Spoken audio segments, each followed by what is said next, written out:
Hi everyone and welcome back to my channel. In today's video, I'm going to show you my easy way of making flour parsad. Very light, fluffy and full of tons of flavor.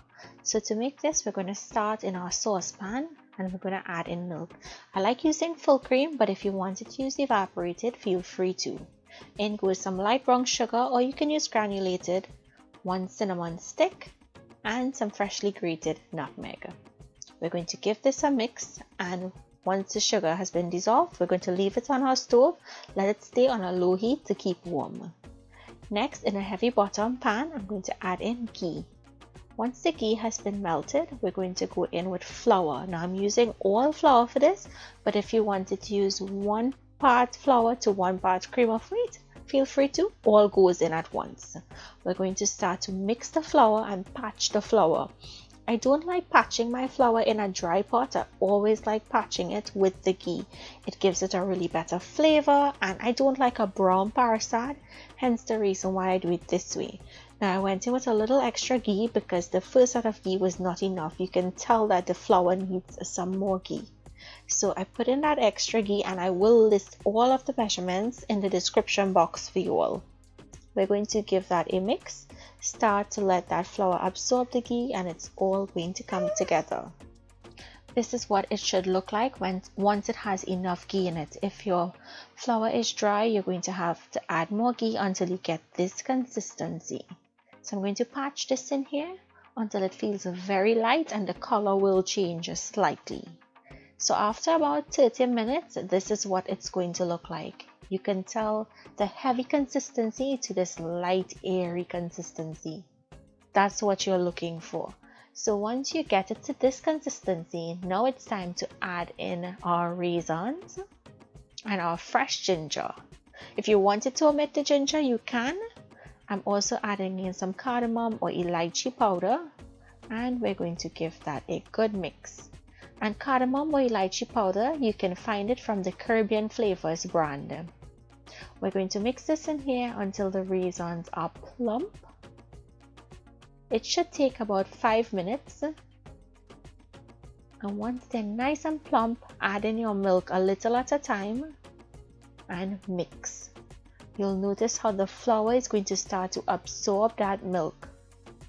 And you add a little at a time because you don't want to create a parsad that's very, very sticky and wet.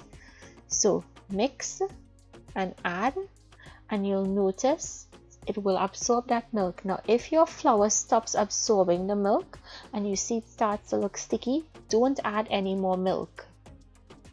You want to cook that out and make sure that that liquid is cooked out properly. If you don't, your parsad can spoil.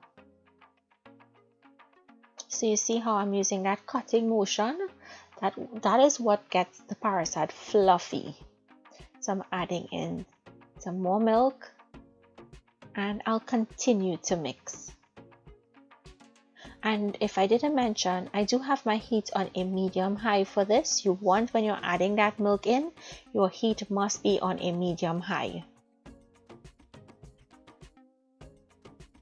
So you see my flour parsad looks like it can take some more of that milk mixture. So I'm just going to pour all in now at this point.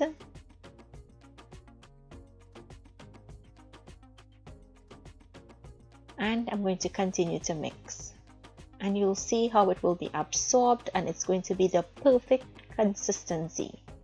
So continue to mix it really well until all of the milk has been absorbed and you have no sticky flour. And what you would want to do is using the cutting motion of the spoon to help you create a really light, fluffy parsad. And once it's been mixed in and cooked out, this is now ready. Now you don't want to taste it if you're going to use it for puja, but this was so delicious. All you have to do is plate, and you can see once it cools down, the consistency and the texture of it will change slightly. And I have to say, this was so amazing. I usually don't put cinnamon or nutmeg in my parsad, but I decided to switch it up today. So I hope you guys enjoyed today's recipe. If you wanted to garnish with some slivered almonds, feel free to. Thank you all so much for watching. I hope you all enjoyed this video. Comment down below and let me know what you think. Thank you, and I'll see you in my next video. Bye everyone.